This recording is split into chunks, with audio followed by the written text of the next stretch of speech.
सुप्रभात। चरण स्पर्श,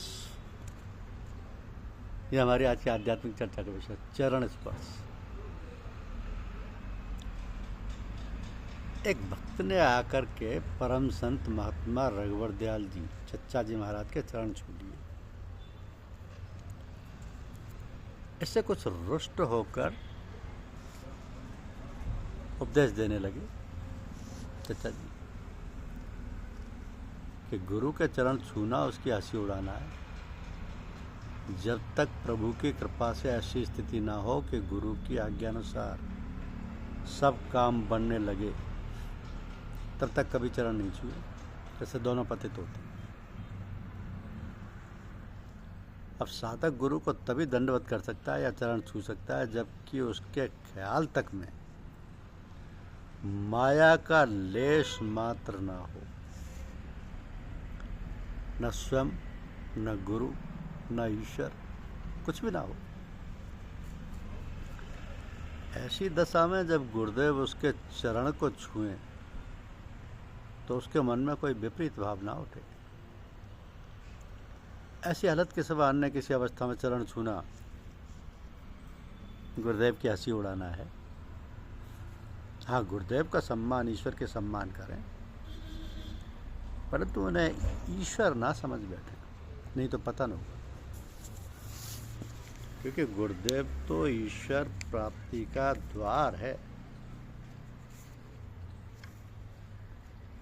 गुरुदेव तो ईश्वर प्राप्ति का द्वार है।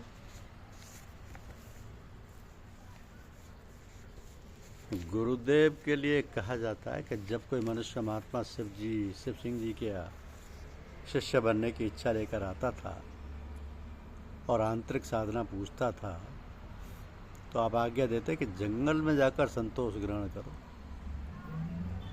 और बिना सवारी और रास्ते का खर्चा लिए हुए तीर्थ यात्रा पर चले जाओ। उसी समय तुम्हें संतोष और पवित्रता प्राप्त होगी। और जब इन दोनों तपस्याओं से निवृत्त हो जाओ, उस समय मेरे पास आना, क्योंकि अभी तुम्हारे अंदर मेरा सत्संग करने की सामर्थ्य नहीं है। आप अक्सर शिष्य होने वाले को अपने साथियों के साथ बिना किसी रास्ते का खर्च सवारी दिए जंगल में भेज दिया करते थे। और जब वह कहते कि आप तो साधकों के प्राण हरने पर उतारूंगा, तो आप कहते कि मेरी ये इच्छा हरगिज नहीं। परंतु जो लोग मेरे पास आते हैं उनका उद्देश्य मेरा सत्संग नहीं होता, बल्कि वो आध्यात्म ज्ञान के इच्छुक होते हैं। तो यदि वो मेरी सेवा के इच्छुक हों तो मानव व्यक्ति पूजक कहलाएंगे। अतः उनके लिए यही बेहतर है कि अपनी पहली अवस्था में स्थित रहे। इसी कारण मैं अपने पास आने वाले को ईश्वर का रास्ता बता देता हूँ।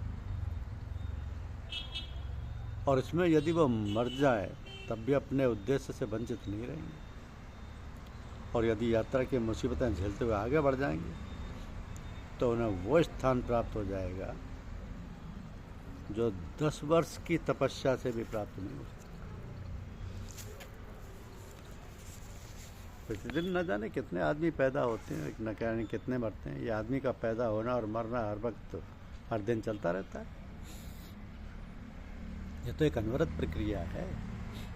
फिर भी मनुष्य ऐसी को ज़्यादा तरजीह देता है। कोई पैदा हुआ तो खुशी का ठिकाना नहीं, कोई मर गया तो रोने धोने की सीमा नहीं। तो ये बात समझ में नहीं आती कि जब ये प्रक्रिया सृष्टि का अभिन्न अंग है तो फिर इसको इतना महत्व क्यों दिया जा रहा है। जमाने की रफ्तार अपनी तरह से, या यूँ कहें कि परमात्मा की मर्जी से चलती है, तो इसमें किसी का कोई दखल तो है नहीं। अगर दखल होता तो फिर ना जाने कितनी परेशानियों और कठिनाइयों का सामना करना पड़ता। लोग यह भी खूब भलीभांति जानते हैं कि जब हमारा कोई वश नहीं है, कोई दखल नहीं है, तो फिर उठापटक कैसी। अब जीवन को जो घड़ियाँ जिसको जितनी प्राप्त हैं वो तो अपना काम करके ही समाप्त होंगी।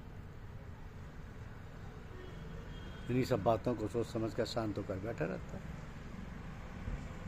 तो दिन और रात बीतते चले जाते हैं और मनुष्य इस प्रकार गाफिल और अचेत है कि जैसे वो कुछ जानता ही नहीं।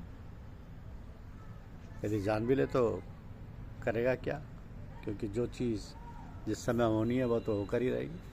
तो फिर क्या किया जाए? या ये जाए कि हम हर वक्त तैयार रहें कि जो कुछ होना है वो हो, तथा हम साहस और बुद्धिमत्ता से उसका सामना करें।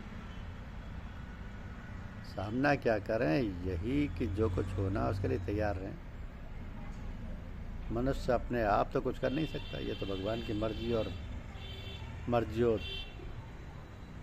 तो होगी और होकर रहेगी।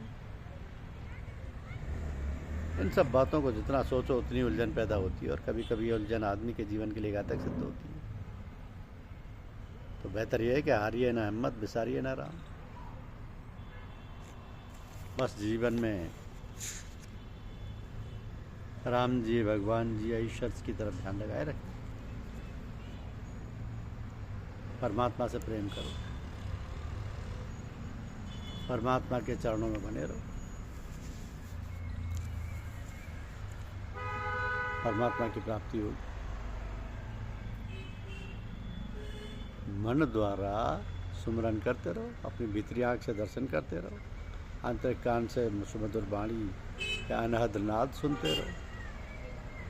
प्रभु के चरण कमलों को हृदय में स्थापित कर लो, मन को भंवरा बनाकर उसमें लिपटाए रखो, और आंतरिक जिह्वा द्वारा प्रभु के अंतर अमृतमय नाम का उच्चारण करते रहो। प्रभु के प्रति प्रीति कभी कम न हो। बड़ी महंगी कीमत पर इसे पाया है। अपने जीवन का मूल्य देकर उसके बदले में प्रभु की प्रीति पाई जाती है। साधु संतों की सत्संगति के बिना भगवत भाव उत्पन्न नहीं होता, और इस भाव के बिना प्रभु की आराधना उपासना नहीं हो सकती। तो बस प्रभु की चरण शरण में लिपटे रहो। धन्यवाद। यूट्यूब चैनल को लाइक और सब्सक्राइब अवश्य कीजिए। शुक्रिया।